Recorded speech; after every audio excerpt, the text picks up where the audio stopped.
Pulas ko. Kahit sa kanya. Tapos pinainom mo yung daming tubig, parang wala na akong over. Tubig, Hindi. Maxine. Pag pinainom mo tubig, Yan, lalo siya magsusuka. Okay lang yan para mahulasan Ay, siya. may May lalamunan mo. pasok pa yan bukas. May pasok pa yan. Ay, may lalamunan mo. mahirapan ako Para di ka gisingin yan. ma-hangover. Yan, sige. Tubig. Kumuha ka na ng tubig. Kaya mo siya. Mahirap gisingin yan.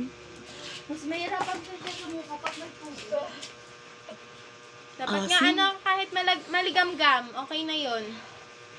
Haluan mo na mainit.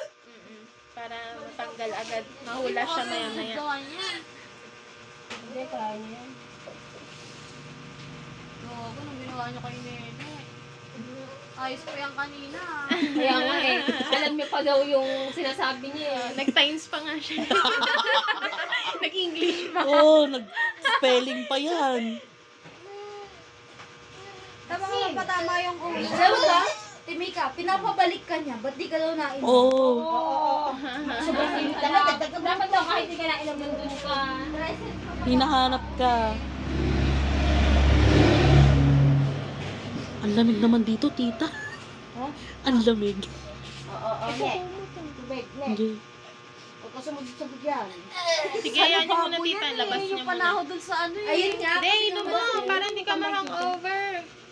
Sige, Kaya, inom tita, mo painumin kahit mo. konti lang. Para di ka magkaroon ng hangover. Sakit ulo mo niyan mamaya.